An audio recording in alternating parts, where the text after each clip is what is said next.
Okay, my name is Anna, and this is our group project on the criminal Ma Barker.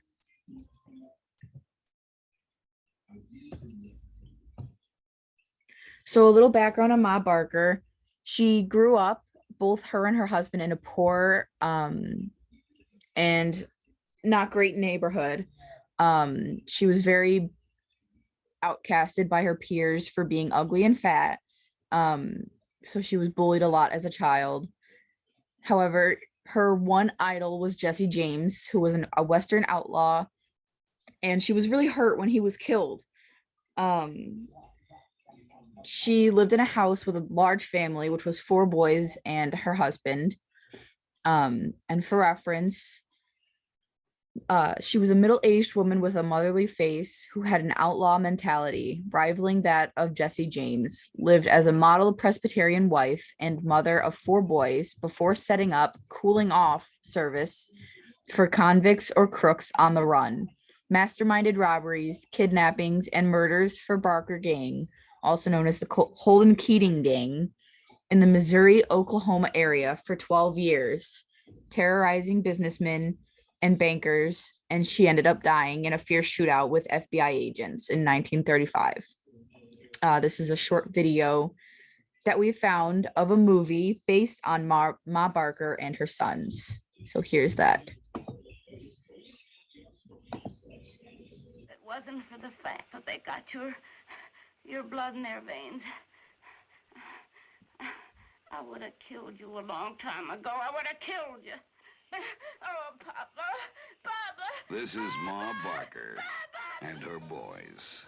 They do a lot of different things. They love people, all kinds of people. And they have a mother who understands. All right, now everybody reach for the nightgown of the Lord. Reach! This is Bloody Mama, the incredible saga of Ma Barker and her boys, the most bloodthirsty killers in the history of crime.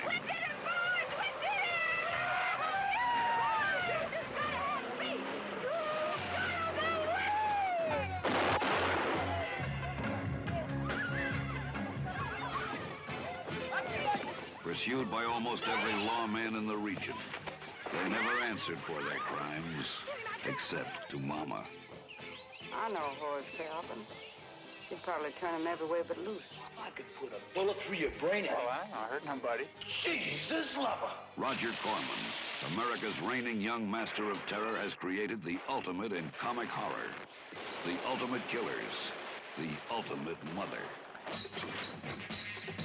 Four boys only a mother could love. You sit there, you little... One mother only America could produce. Shelley Winters, Pat Hingle, Don Stroud, Diane Varsi in Roger Corman's Bloody Mama.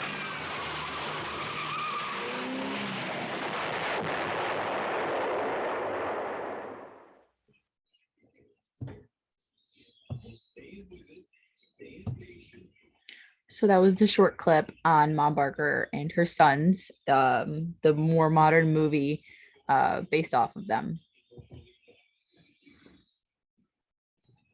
As for an overview of crimes, as Anna mentioned, they started in the 1920s in the Missouri-Oklahoma area, where Ma Barker led criminal behavior with her sons. As for kidnapping, the Barkers would kidnap wealthy bankers and would make their families pay ransom for the individuals that they kidnapped, which was around $50,000 to $100,000. They would rob any bank, and as for murders, policemen and sheriffs were victims because they were the ones working at the time of the robberies. And Ma Barker and her sons fled with more than $250,000 in money and bonds. So the first theory that we were able to link to the entirety of this criminal activity was differential association theory, which is mostly applied to the Barker boys because it is the actions of criminal behavior being learned through lifestyles and others around an individual's environment. So this wouldn't apply to Ma because she grew up in a poor neighborhood but she didn't learn through her neighborhood how to be a criminal. Her boys did. So Ma may apply to an alternate theory. However, all of her sons and the boys involved in her mastermind crimes were taught and raised in this chaos of unknowing what a normal life could have been like. Ma could have had a normal life, but she grew up and wanted to commit crimes. However, her boys grew up committing crimes. So like Anna just mentioned in the previous slide, we figured wouldn't be justice if we left out how a theory applied to her actual kids instead of just Ma. So differential association theory was that theory. It applies through how the boys grew up and were raised in a way by Ma to incite violence and deviant behavior. For example, the boys began hanging with local hoodlums in the neighborhood and became gang members at an early age in the Central Park gang. What's important about differential association theory is that, and how Ma Barker used it, was that she didn't discipline her sons or discourage this violence. It actually, in this act, it actually displayed her positive attitudes toward delinquency. In an interview, a short interview with one of the townsfolk and Ma after her sons had been charged with misdemeanors as they were still growing adolescents, she said, "If the good people of this town don't like my boys, then the good people know what to do." So this quote is just illustrates how her positive attitude towards the delinquency was influenced into the boys as they were growing up inside their neighborhood and even inside their own household. So differential association theory as seen by Sutherland's peers. So the scholarly articles note that and agree with Sutherland that the theory argues that individuals are more likely to engage in delinquent antisocial behaviors when they associate with delinquent peers. And what was important about this was that they mentioned or deviant parents. Another source said that learning occurs within intimate groups or relationships. So these intimate groups or relationships would, of course, be by family members, important people in your life growing up in those developmental years. And while Ma Barker's husband left her and her sons, Ma was really able to instill all of her own sort of messed up societal views onto her sons at a young age, therefore resulting in them engaging in this delinquent and criminal behavior at such a young age, and then continuing it on with it throughout their life. So these are the Barker boys, the 4 sons and the one extra boy who was pulled in with most of the other boys' criminal activity. So we have Fred Barker, and then we have Arthur Doc Barker, who was the oldest, Lloyd Barker and Herman Barker. Those are the 4 brothers. And the 5th that was pulled in is Alvin Carpy. He was the most extra included into all the crimes. The theory that we picked that was more specific to just Ma was moral development theory, which states that as a child, people develop attitudes, opinions, and behaviors towards other people in society based on social and cultural norms, rules, and laws.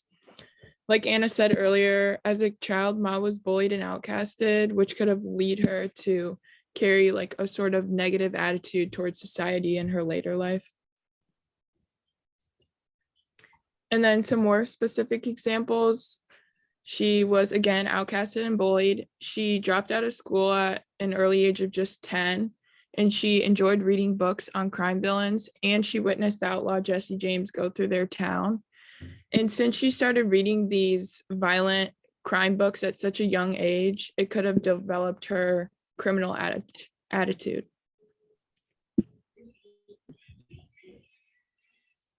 These are some more photos of Ma Barker.